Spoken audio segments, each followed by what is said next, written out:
Good morning, everybody, and welcome to this eMarketer Academy webinar today. I look forward to taking you through the content today. I will be your host and presenter, and good to see so many familiar names amongst the participants and a lot of new folks as well. I guess this topic was something that is quite broad compared to what we normally do, where we focus on features and our product. And today we're going to not do that at all. We're only going to look at the topic at hand, which is email design trends and how they are changing, and what we need to be aware of with regards to these changes for inspirational purposes, for our own email design, and general, where are things moving. So that's what we're going to cover today on the webinar.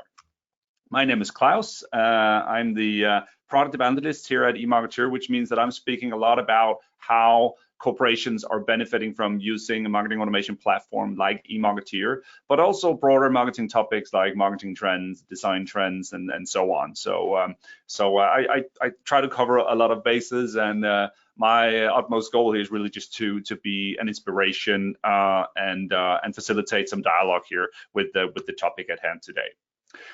Speaking of dialogue, we will be muted, everybody, as we are quite a lot of folks here, but I do really encourage you to use the questions box in the right-hand side of your screen. I think there's a GoToWebinar control panel. Type your question in there, your observation, your thoughts. I will include them during the webinar as best I can and try to catch up on some of the questions as well at the end of the webinar today as well, as best I can. And if I don't get to answer your specific questions, I'll get back to you on email. So do share your thoughts and questions there. If you've come across some amazing email design, share a link there, and I will be happy to share with the folks as well. People can't see what you're asking, so don't be shy.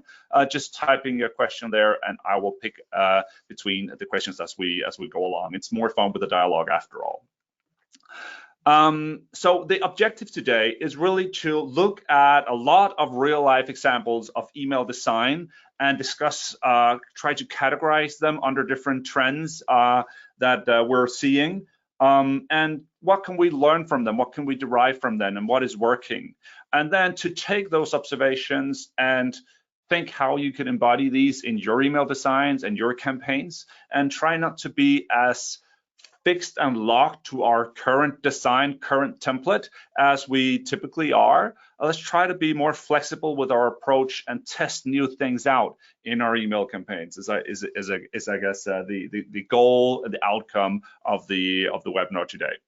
I will share with you the recording and the slides after the webinar as well. There will be a lot of visuals. I will be moving quite fast. If you know me, you know that that's my mode of operation.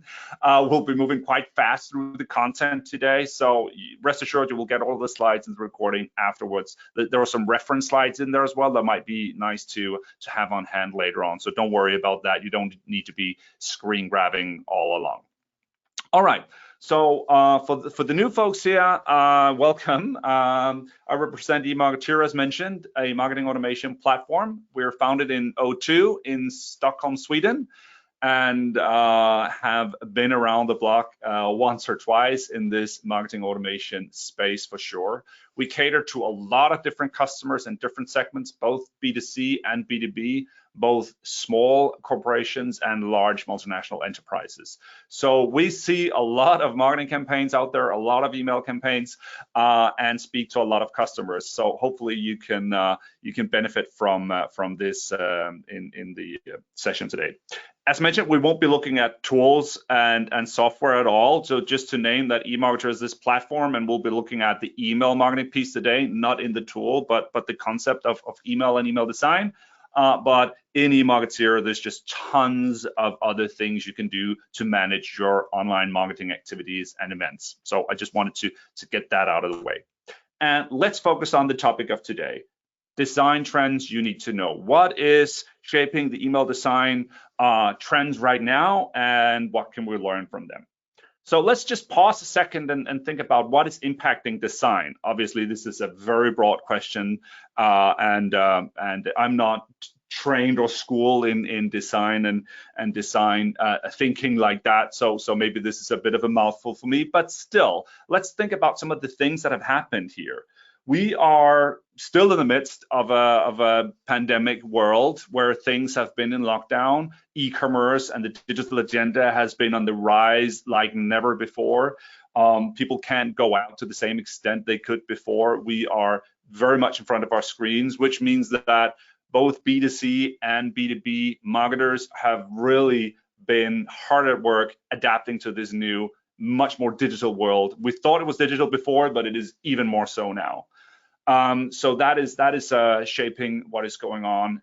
Emotions and stance on ethics for corporations. We've seen a year with a lot of political debate, political divide, tough topics around equality and racism and other topics that have influenced how corporations are taking a stance on their values and are being much more uncandid in communicating these values and where they stand. So that's also shaping the way that corporations are portraying themselves.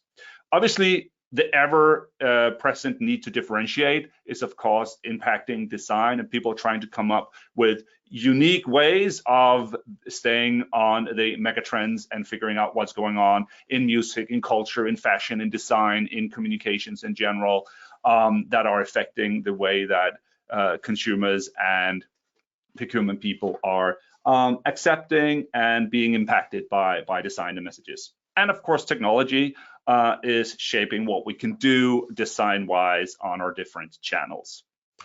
We'll be looking at these 7 trends today during the webinar, and under these we'll look at a lot of practical examples, real-life examples of email designs that embody or depict in a nice way these different trends. So we'll be looking at typography, the role of text in email design. We'll be looking at tangible and visual content, images, 3D images, visual elements that people are using in their email campaigns. We'll be looking at animations and interactivity. It's been around for a while, but it is really making waves now, but in different ways than previous. We'll be looking at the use of organic and geometrical shapes in email design and how that is impacting design. Then we'll look at a broader category of value-based and emotional design, which covers colors, imagery, copy. How are we speaking to emotions and how are we triggering emotions, and how are corporations doing this in their email design approaches? Looking at colors, and finally minimalistic design.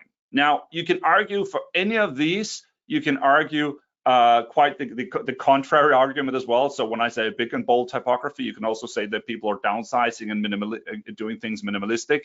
When I say minimalistic design, you can say that people are also going maximalistic and really being very bold out there. So of course, these trends always have subgenres and counter trends. So there's no real right and wrong here. But I hope that you will just see this as an inspiration.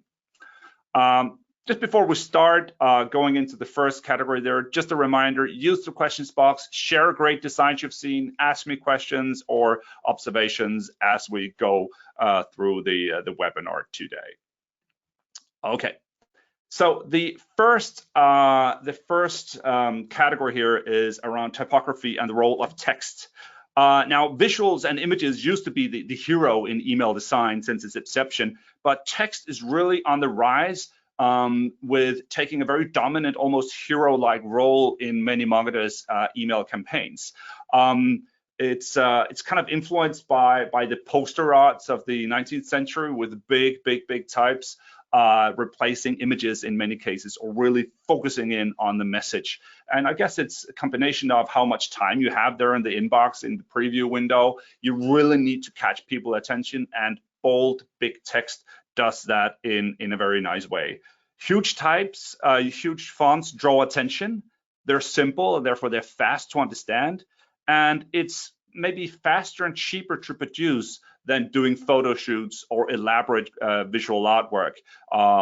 Obviously, the text and the font still needs to have a design thought behind it, obviously, but it's probably easier and faster to do. So let's have a look at some of the examples here where we go big and bold with a text. And the first example here is, come on slide, let's progress. Just a few tips there.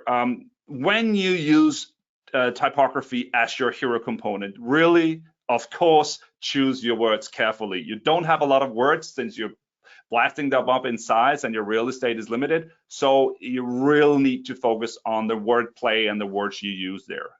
Think about colors. You know, real vivid colors may seem a bit too much when text gets that big, but still play around with colors and see what works for your message and your design guideline. Make sure to give it space and air around your text. Don't be afraid of white space and empty real estate in your email campaigns. It doesn't matter. As you will see several campaigns today, people are not afraid to scroll. Email campaigns are very long and items in the emails are very, very large. So that is not a problem for in the minds of many marketers at least. And of course, it goes for everything. Make sure it's responsive. It needs to look great on any screen yet your recipients are opening your message on. So let's go to the first one. This is from Adobe Creative Cloud. Go for the bold. As you can see, the font size here is so huge that the majority of the font is even suppressed by the fold. So you will have to scroll just to even read what it says. Now, granted, this is a campaign for typeface, for a font in Adobe Creative Cloud, but still, just have a look at how big that font is and what an impact it makes right when you see the email there. Even in your preview, you will not have any doubts about what this is about. So huge fonts there from Adobe, taking up half of the email real estate, and you've got the call to action right there. Very simple, but big and bold. Here's another example from our neck of the woods, one of our clients, the Edvard Munch Museum in Oslo. They have their new style guide, a huge logo at the top of the email, taking up a lot of the real estate. This is also the logo that you will find on the museum, obviously, and all of their material.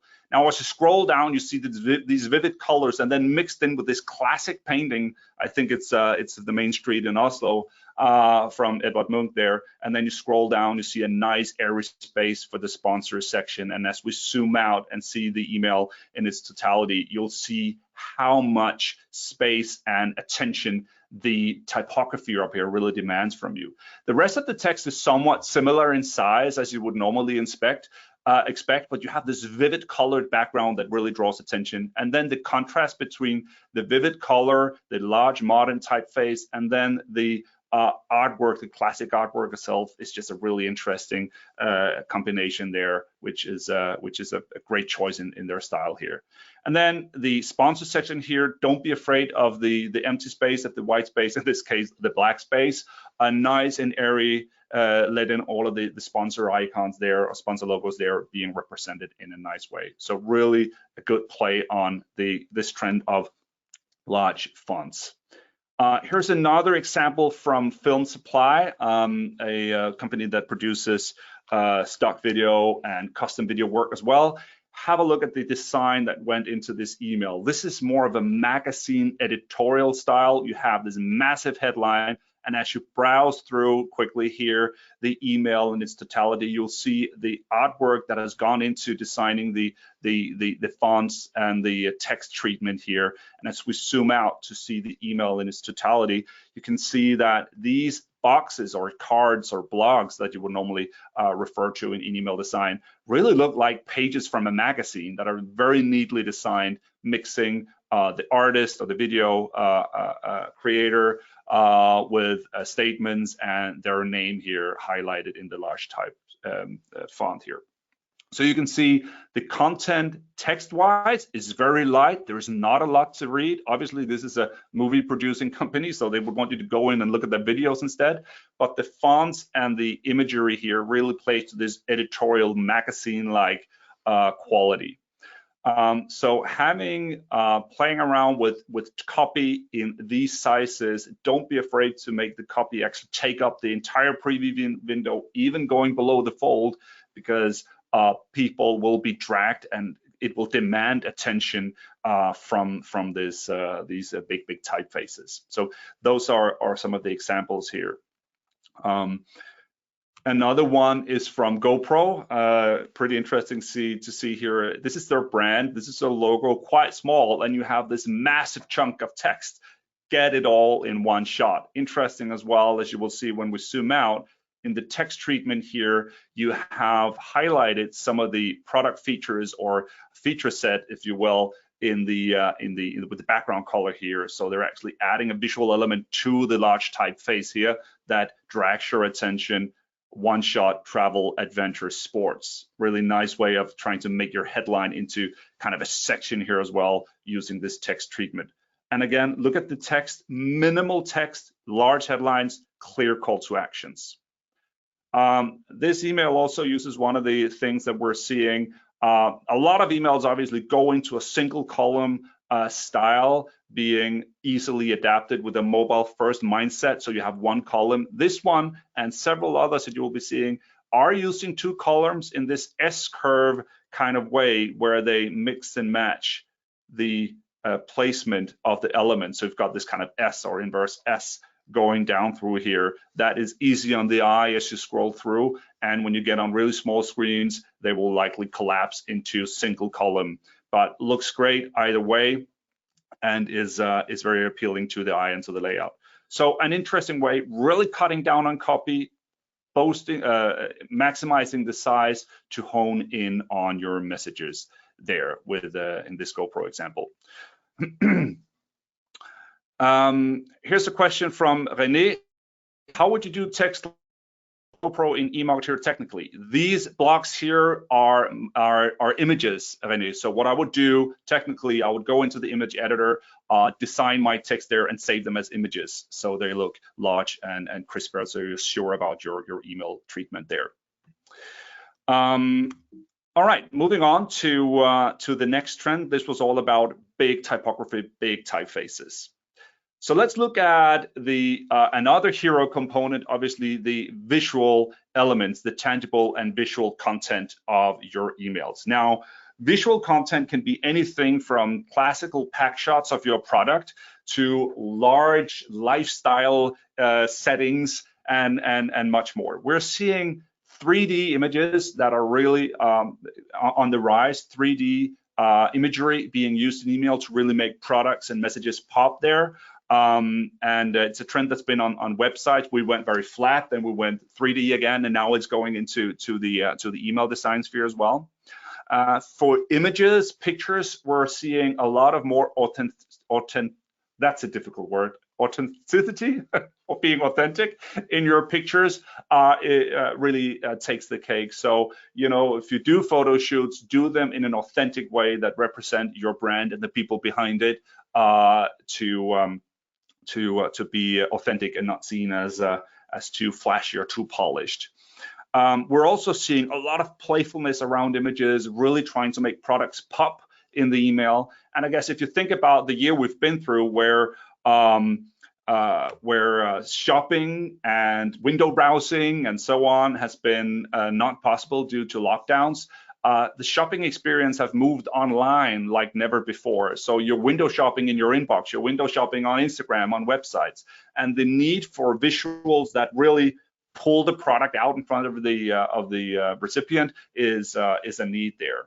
You need to be able to feel the product or the people, you know, face-to-face images, large images of people, authentic employees, where you can feel and see the supplier, the vendor, the people behind the product is a huge trend there.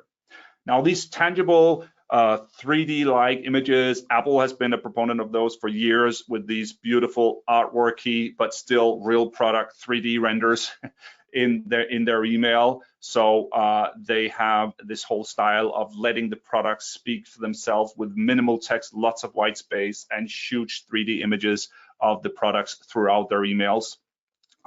Some of them bunch a lot of products into one, like this one. Again, look at the length of that one. Not afraid of scrolling in your emails. I guess if you look at your social feeds and your Instagram feeds and your whatnot, people are used to scrolling, and this trend kind of goes into the email there as well. That doesn't mean more text. It probably means more image, more air, more white space, not just make it text heavy, obviously. Another single focus example of this use of 3D imagery is the launch of the iPhone SE. You'll see the product almost rising from the background on the screen there. You can almost touch the product, and that's something that we're really seeing consumer products focusing on to a large degree. But you could also think about settings for your B2B where you would be looking at detailed shots of products, pack shots that are really bringing the product to life to your recipients there. Adidas has gone all in on this visual effect here with their 3D shots in their email campaigns. Just look at the tangibility. You can almost feel the texture of the fabric of the foam there. And as you go into these macro shots, you can actually see the stitches on the shoe itself. So when you're stripped of the possibility of standing in your sneaker store and feeling the product, this is the next best thing, and this is really working well and looking great in email designs there. So these are some of the product features, tangible visual examples where you can see that the image won't fit on your screen. You're actually scrolling through the image, but it gives you this experience of understanding the product and feeling the product, even though that you're on your screen. Nike is certainly doing the same thing with their sneaker focus and their sportswear focus, but they're also turning into a more of an experience-based marketing campaign currently. This one was actually, I received this one yesterday, where they're designing this 3D tangible space that almost look like toys, but they really pop from the screen. No messages, no words, no nothing. This takes up way the vast majority of the real estate of the email. It goes below the fold. You're scrolling even before you're seeing anything about what Nike is all about here. So they're going all in on this 3D imagery experience that we are seeing a lot of companies use. Now, we can't all be Nike or Apple or Adidas, of course, but think about how your images could be allowed to take a larger space, how different types of product shots, not the maybe if you do conveyor belts or whatever, I don't know. Think about detailed shots that really make your product stand out and become alive, almost become tangible in your email campaigns. Here's an example from one of our clients, Blåkläder Workwear. They have a great sense of photography and imagery here. Very authentic images showing people using their workwear in real life situations and really bringing the wearer, the end user of the product to the front here. Also, you can see the same guy here. Here's in the video, and here's another element here of mixing your visuals with videos, interactivity. You can actually click on the videos to see what this guy is doing on these large pipes. You've got the magazine there just begging to be clicked and opened and read online. And you have further down pack shots that look really tangible and you can see details. Some tips or ideas for improvement here, I would probably include some really close-up photos of stitches, of zippers and stuff like that, really to give you that tangibility that you will get when you're looking at a product physically and doing it the next best thing here digitally in the email campaign. So just really nice visuals that makes the pack shots pop, authenticity in the images, same person being used in the image and in the video, and then just a nice pack shots bringing the products to life here. As you can see, when you zoom out, long email, quite busy, but a nice structure. You've got some nice structure and symmetry here, and definitely when you go mobile on this one, everything will be neatly aligned in one column and easy to browse through. Now, remember when we talked about responsive and designing for responsive, some of these blocks, maybe you would want to hide them on the mobile. So let's say, okay, the magazine, they're not going to sit and read the magazine on the mobile phone. The video and the pack shots are more important. You could hide some of the blocks if you want on the mobile device. So make sure that your responsive design is not only adapting to the width, but maybe also adapting to what content would you show to the people looking at your email. Okay.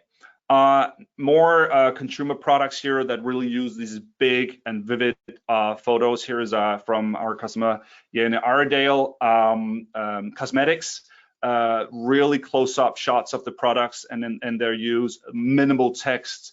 You want people to be able to feel the texture of the different products here, and have them go onto your site for that shopping experience that you've designed there.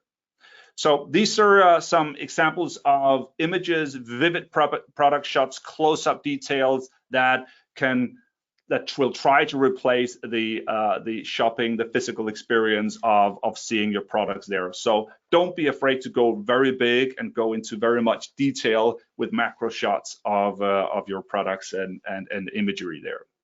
And of course, there's always the counter trend. We're seeing illustrations being used quite a lot. Illustrations enables you to have kind of an artistic or flimsy or fun element to your campaigns, and you can really own. It's difficult to own a photographic style, but owning an illustration style is probably more easy if you have an illustrator either on team or freelancing.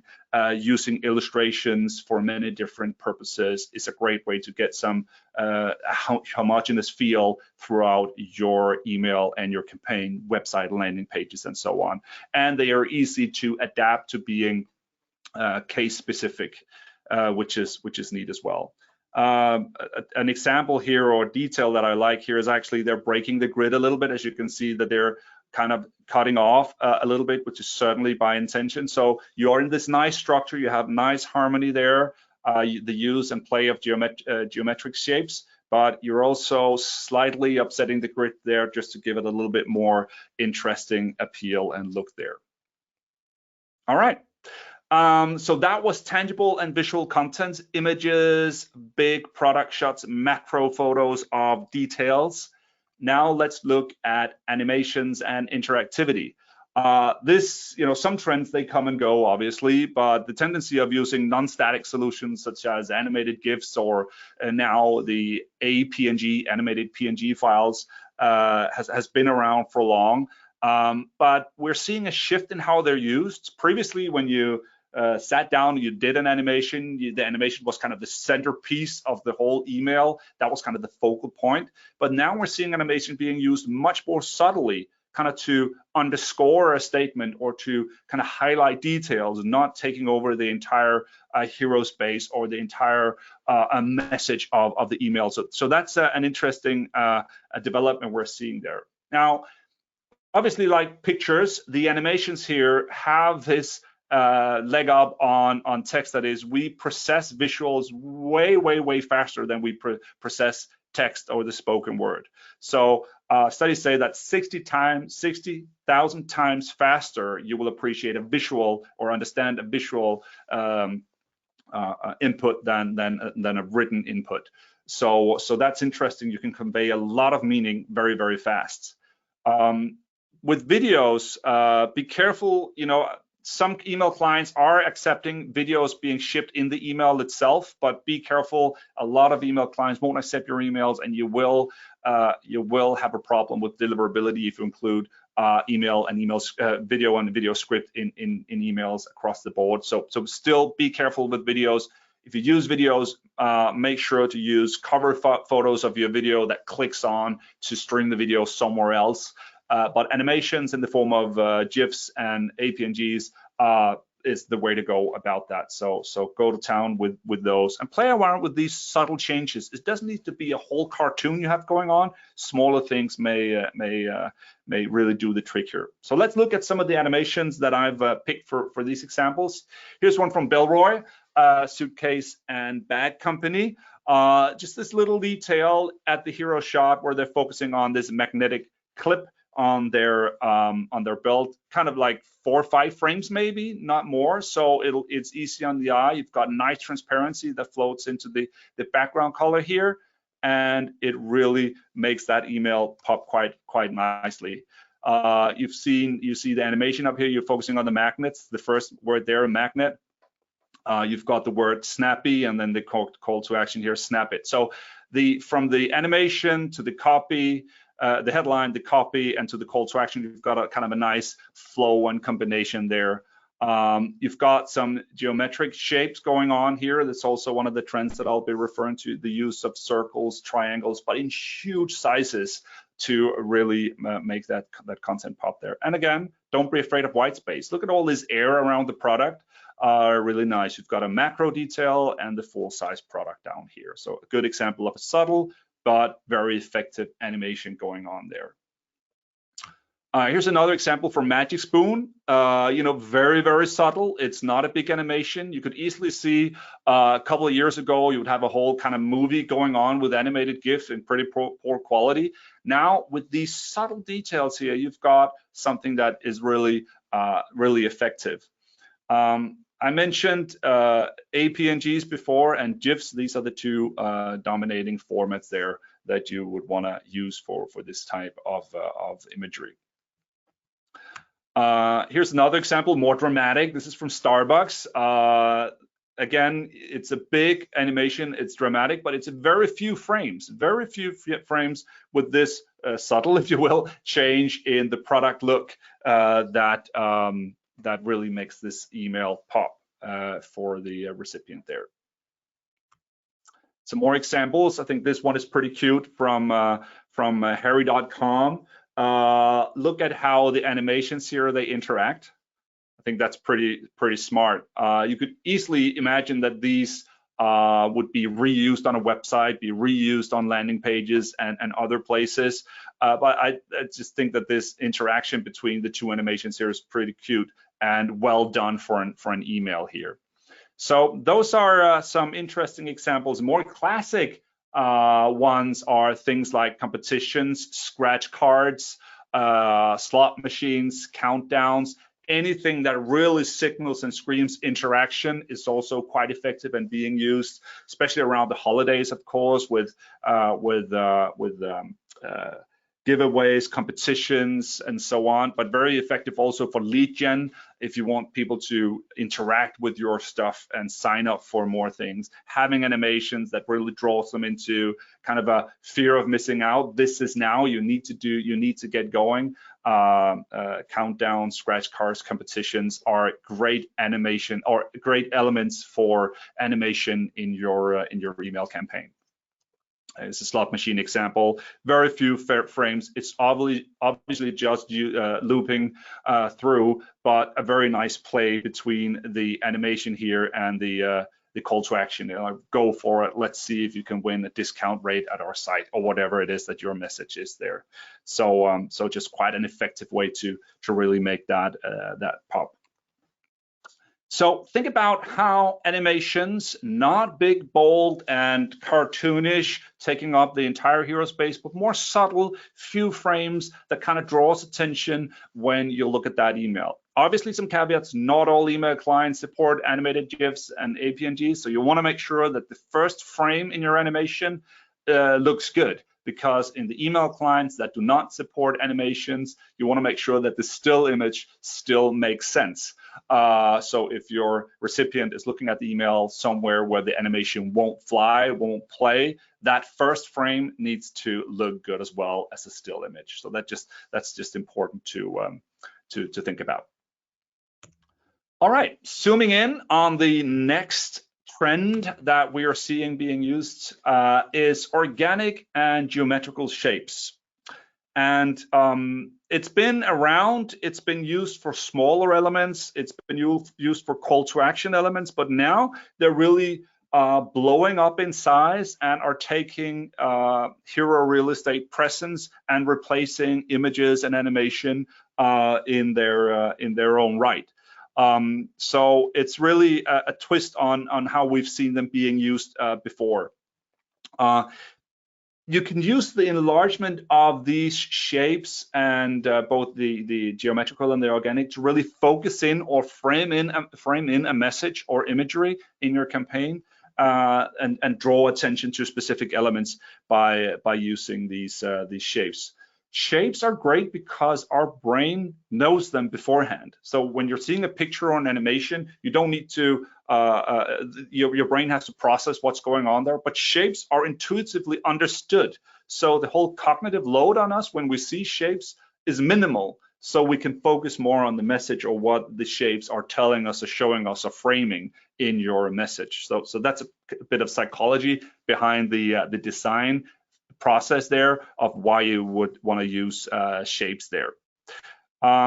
So when you use shapes or play around with shapes, or you come across campaigns that use shapes, I'm sure that your eyes will be attuned to some of these trends now that you're receiving campaigns in your inboxes. You want to think about going big with your shapes. Don't be afraid to try out to go way bigger than you would think with your shapes in your emails. You saw the Belroy example where the shape is just kind of a curve, which is obviously a large circle, but it's a curve that kind of underscores or frames in an image. You saw the illustrations on the G2 email that broke the pattern of the grid, that kind of you had some of the shape either going outside the border or being cropped off by the border. So that will get your attention risen when you have these shapes that you think would behave in one way, but they're kind of breaking the rules a little bit, still aesthetically pleasing, but it draws attention for sure. Look at poster design for inspiration on how shapes have been used in poster artwork. And think playfulness and ease when you look at these designs. It's, I think, some of the guidelines that I would add to this. So let's look at some examples of shapes. Here is one from Overflow, a product design software company. They're using organic or semi-organic shapes, really big, and kind of framing in the message here of what they have on offer. So you see these organic shapes that are breaking the pattern. They're going off grid, but in that sense, they're making you focus in on what's at the centerpiece of that email is obviously the big bold offer here. Again, another trend, the bold fonts, and then you've got your call to action down here. So again, you don't need to really spend many seconds on this email to appreciate what it's all about. The airiness and the shapes there, focusing on the proposition right there. Another example of playful shapes is from Spotify. They actually embody shapes in different ways here. You can see the cards or the boxes in the blocks here. Just the vivid and contrasting colors here really make these boxes seem very shape and box-like. You have play buttons, pause, and rewind buttons here. So you've got the geometry, but they're also speaking to product features, in this case for Spotify, of course. So you've got this play with the shapes down here. We haven't talked about colors yet, but you'll see a mix of trends here. You've seen the stark contrast and the vivid colors here popping out in this email. As you zoom out, you can kind of see the playfulness, maybe a nod to the 80s design-wise here, which is what we're seeing in a lot of color schemes as well. I'll touch a little bit upon that in a second. So a lot of geometry, a lot of shapes here, and as mentioned, it doesn't necessarily need to be only the shapes that you'll find in here, but just having a vivid color like this contrasting the background also gives you this shape and geometrical use in your email. Here's another example from wine app Vivino that you use to scan your wines. You'll see the circles here being used kind of as bullets, but in their own right, they're highlighting what the product also does. So you've got your, this is an onboarding email. So once you've downloaded the app and started using it, they'll tell you what you need to do is you need to scan, rate, and connect. So this is really your 1, 2, 3 of what you'll be using the app for. And the circles here just give a nice flow. Again, subtle details, but you'll see that the artwork kind of breaks the circle a little bit. So your brain is at ease with the geometry, but it's still being intrigued by these small tweaks to breaking the grid, breaking the patterns just a little bit there. I like to think that they also kind of take elements from the logo here and kind of turn that into elements of the design, but maybe that's just me overthinking it. But nice box, square, circle, geometry thinking behind this email here, and a very strict structure going, wow, that was not straight, a strict structure going down the email here. Obviously, you can also combine some of the trends here, and needless to say, from the Activate conference here, this is geometry and animation at play here, alongside with with the muted colors in this email that really pops. Again, if this was a still, it would still work perfectly. You would have attention being drawn to the headline area here. With an animation, it just adds something interesting here. And they also have the elements up here, so I'm sure that they're part of the design of the conference, of the landing page that you would go to, and so on as well, for this conference. Just a nice play of activating these shapes in the design there. Otherwise, it's pretty minimalistic, pretty straightforward. One block, one button, you're good to go. But this just makes it stand out. You could easily imagine that this would work on a mobile phone, even in the 2 columns. You could also imagine that you would take the animation and pop it right at the top on the mobile phone. So when you look at the preview, you've got all of this stuff going on animation-wise. If you want to think what's going on here, which would drag you into opening or scrolling down and looking at the message here as well. So pretty extensive use of geometry and animation and muted colors here. And the last example here is the use of organic shapes. This is from Spotify, Spotify Design. Pretty interesting blog, by the way, to follow if you're interested in design and design trends.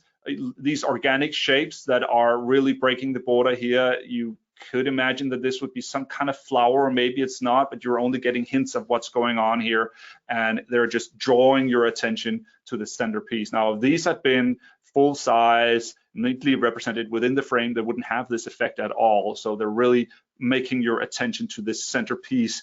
It makes the message a little more intimate almost, because you're closing in, you're kind of sneaking in on what's here, you're kind of pulling leaves apart and seeing what's there. So this is a nice use of organic shapes, breaking grid, breaking barriers, and making you focus on the content there itself. All right. So we are down to the last 3, which of the design trends that we are picking up on today. I know that we are flying through this stuff. I hope this can spur some inspiration and some creativity. Just let me know in the questions if you've come across some good ideas, if you have any questions, or maybe you completely disagree with some of these trends, and be very welcome to offer your opinion about that. And then we can go into a dialogue there. All right, so the next one is value-based and emotional design. Now, needless to say, 2020 and 2021 have been incredibly important and hard years. We're taking a hard look at issues like the pandemic, but also racism, equality, political divide. A lot of the stuff that's been going on has really spurred a lot of discussion, and a lot of brands are starting even more so now to take a stance on these topics of morality, of ethics, inclusion, equality, and so on. So much that is really spilling into not only their ads, which have always been purpose-driven for the big consumer brands at least, but even their design and the messaging that they're using in their day-to-day email campaigns. We're seeing these things spill over. So this shifts in paradigm, these topics that are becoming ever more present with the rapid spread of social media, of course, also local issues become regional issues, become global issues very, very fast. And brands and marketers are responding to that by taking a stance. So you'll see brands taking a stance on equality, on inclusion. They are communicating brand values and taking a stand more so now than ever. So this speaks to our emotions, our beliefs, and it gives us a sense of purpose of the brand and of the product, more so than just features and price and spec. So this is a tricky road to navigate, but one that many brands are embarking on, are realizing that, are we inclusive enough? Are we clear enough on where we stand on different topics? Not necessarily being political or corporations, political organizations, but being clear on what we think is right and wrong and how we would treat our colleagues, our customers, and so on. So when we're talking about emotional design, there are a lot of emotional triggers that you can play on. These are just some. The sense of belonging, greed, guilt, trust, and so on. These are very strong emotional triggers that if you can if you can trigger those in your communication, obviously, if they are the right ones that you're triggering, you don't want to trigger fear or curiosity if that's not what your product or service or solution is all about. So, but these, if you trigger the right feelings, the right emotions that you are trying to convey, you have a very strong proposition or very strong likelihood to be remembered and to be felt and to be perceived by your recipients there. I'll leave this in for reference. And here's another one for reference. This is way too much to go through, but I just think that this Bain & Company elements of value pyramid is pretty interesting when you're designing your campaigns and your messages. Both image, color, copy, they play into these value pyramids. So if you look at in the B2C or as private persons, the emotional elements, which elements do you trigger in your communication? The images you use, the colors you use, your big bold fonts there, what do they say? Which feelings do they play into, and are they the right ones? In the B2B setting, maybe you want to look at the individual value of your the person that you're trying to influence, maybe making he or she grow or expand their network. Maybe you want to save the company time or money or whatever it is. There are some functional value drivers over there in the B2C. So this is kind of a good reference slide to kind of look at when you look at your email campaigns. Which feelings am I trying to trigger here, and am I doing the best job I can with the images, colors, and text that I am using here? Here's a quick question from Rika, whether Emailture supports Gifs. Absolutely, Rika. I imagine you're thinking about animated GIFs and APNGs, animated PNGs, and Emailture supports both. So go to town, throw in these ones. Remember that first keyframe needs to function as a still, and have your animation play on the email clients that use that.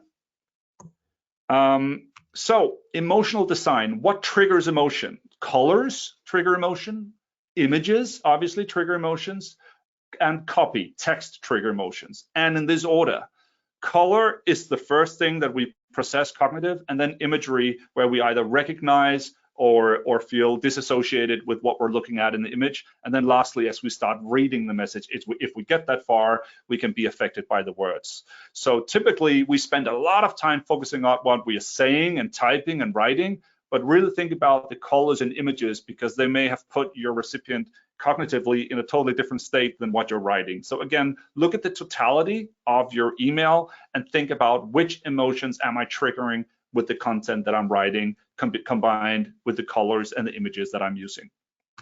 Another reference slide, obviously there are tons of this. This is a little bit of color psychology, which emotions are typically triggered or signaled by which colors.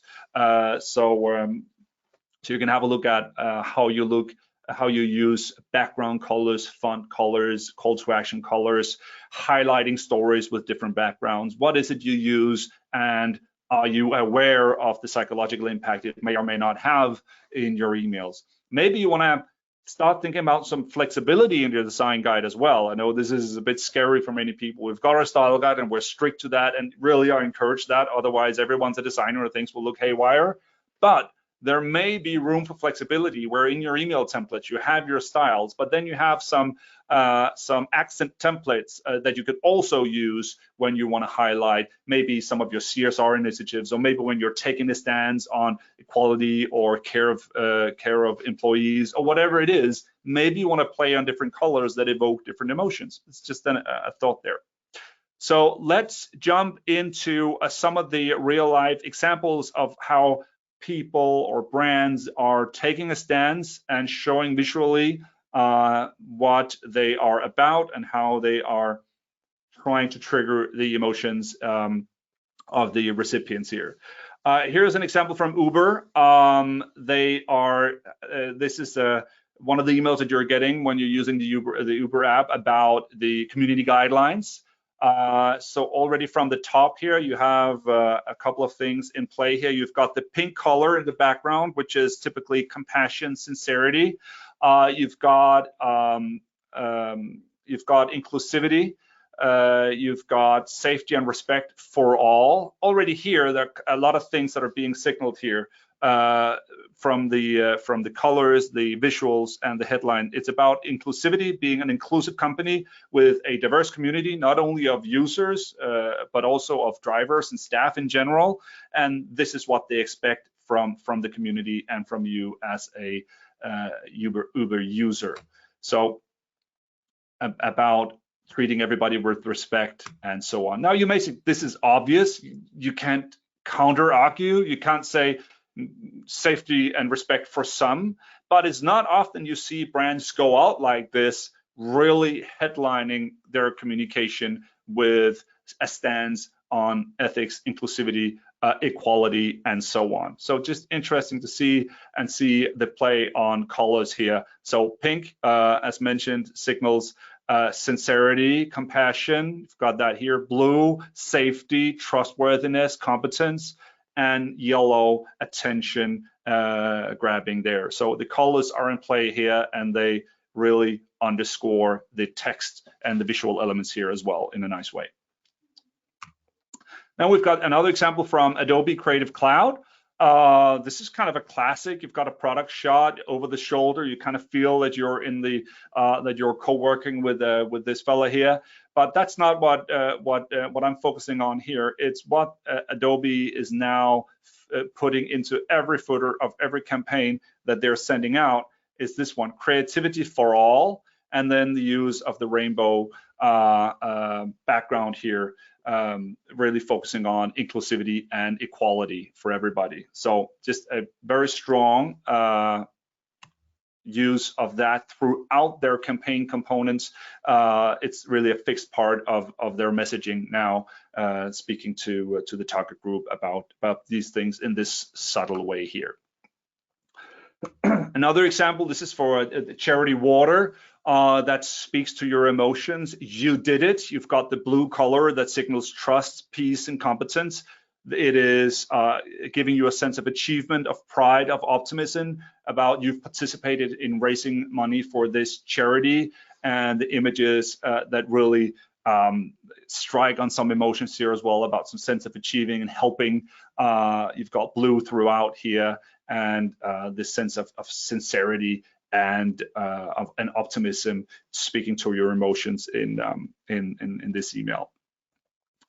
And then the last example of speaking to your emotions, this is from DJI, actually something launching today. So this is quite interesting. It's a nice play on talking to your emotions about the fear of missing out or this excitement. You've got black signaling something dramatic. You've got the countdown down here. 2021, April 15th, which is also up here, of course.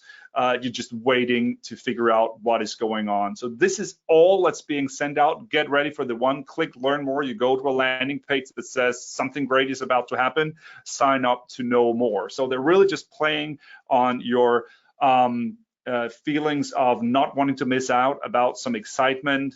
The DJI produce videos, video equipment, and drones. Got a very passionate, like GoPro-like, enthusiastic crowd there. I'm sure that this kind of messaging really plays well with that crowd. They want to know what's coming in the near future here, and they are signing up. Even though that 3 days later they will probably get it in the email after all. But the fear of missing out, of not being the first to see what's happening here, is at play here, and are some of the emotions that are being used here. And again, pretty nice image. The visual element of the image here plays together with the copy, so maybe not so simple to do, but then again, you know, it's the desk and a screen. So just an interesting, intriguing image right there. All right, so 2 trends left to go. We've got color trends. And this is where our roads will really part, probably, because obviously we have our design guides, we have our corporate colors. We can't just go to town figuring out new colors all the time. All of that is true, but think about how new colors may sneak in. Maybe if you try out the big, bold fonts, you want to try out a different color there. Maybe you want to add some background colors and accent colors to your existing color scheme to communicate different things there. And some of the trends we're really seeing coming are these 3 trends. Muted colors. Muted colors are basically good at communicating calmness, health, wellness, balance. So we've seen a lot of lifestyle brands jump on this bandwagon. It is easy to focus content, imagery, and text on the muted colors there. They're a bit desaturated, so they're either added some white or some black to the colors there. Another mega trend is the use of pastel or pastel colors that are giving an airy, optimistic, light feeling to the colors. And then monochrome. And I guess what to be said about monochrome, it's not the entirety here. It's about staying in one stream, if you will, of if you vary the colors, you vary them across from your main color into different shades. So not down this road. So these are some of the trends that we're seeing. And you can say that in this post-pandemic situation, a lot of frustration has been going on. Being calm, being optimistic, being light is a lot of the messaging that is going out in campaigns, and the muted and the pastel colors really play nicely into that calmness across the monochrome space here as well. And a lot of inspiration is drawn from fashion. And I guess when you look at the pastel colors, 80s, you're playing into some nostalgia, some retro feelings when things were better and easier when you were younger, whatever, are in play here, which are either byproducts or just reactions to the year and a half we've experienced. So here are some examples. Here's an example of a muted color on play here from the lifestyle brand here, New Bar. Looking at product, you're matching the colors, very subtle colored, but you see 1, 2, 3, 4 colors in play, 5 colors in play already up here, but they're muted, they're kind of nice and playing nicely and letting the focus still be on the white typeface here and on the products itself. So as we scroll down and zoom out, you'll actually see a lot of colors in play, but they're muted, you're calm, it's airy. It's a nice touch to this type of campaign here. We've got one of our own customers here, All Office, doing pastel colors in their new design guide. That is really they're producing office equipment, everything from paper to printers and large machinery for offices and everything in between. So maybe not, you would imagine maybe red or black or blue to signal power or strength and trustworthiness. But here you've got this airy light pastel look that really just is easy and pleasing on the eye, playing nicely the imagery here with the colors playing into the background blocks here as well. So just an interesting and light use of pastel colors in All Office's campaign here. A little on the text heavy side maybe, but still you've got this light airy feel by the use of these colors. And then lastly, an example of the monochrome style. Sorry, this image quality did not come across well, from Aesop, lifestyle brand, and you've got this completely, you would say, bland monochrome style behind here, text very, very subtle, and then the images kind of almost of a gradient of the background spilling into the image here, very subtle, going through the monochrome scale here of these green shades. Now, obviously, you will see a counteract here. You will see companies. We saw the Nike. We saw Spotify using vivid colors, a lot of contrast, and obviously you will see different things at play for different brands, and even mix of these things. Here's another customer, Buchmacher, doing kind of the muted colors in both the image style and the text block background, but then you've got these clear call to action in nice contrasting orange, which plays to the logo type there as well. So as you scroll down, you have a lot of different products, a lot of stuff going on, but this calm background and the clear orange call to actions really just makes the message sit nicely there on the background. So even when you zoom out and you look at the totality, it's a busy email. There's a lot going on, but you've got a strict grid. Where did my pen go? You've got a nice grid line going down throughout. They're using the S-curve so your eye can travel throughout the email. And you've got the subtle muted color background with a contrasting call to action there. So a good use of colors there, even in a quite busy email. All right, and again, another customer of ours using contrast colors to really pop out. This was actually one of the Pantone colors. Color of the year was this, I think it was called Dramatic Yellow. I don't know if this is the exact yellow that Myndigheten för Yrkeshögskolan is using, but that is being very, very popular, the Dramatic Yellow color this year, really to pop and draw attention. Just adding the text boxes on image almost gives this graphic visual feel here on the image background. Okay, last one up is minimalistic design. Now we've seen the Nikes, the Apples, big bold images, and a lot of design and stuff going on. And then obviously contrasting this is minimalistic design. Some argue that in all of this controversy we've been seeing, we are keen on something that's easy, something that's light. We talked about that in the color schemes as well, and minimalistic design is kind of a byproduct or an offspring of that as well, where things are kind of scaled down to the bare necessities, and by such being aesthetically pleasing and soothing. Now, minimalistic design is not easy, so don't mistake simple for easy. It's definitely sophisticated. I think there's this famous quote that I can't do, but something that simplicity is the ultimate complexity, or whatever it is. If you know that Einstein quote, let me know in the questions box. But scaling things down makes it just pop and stand strong if you do it right.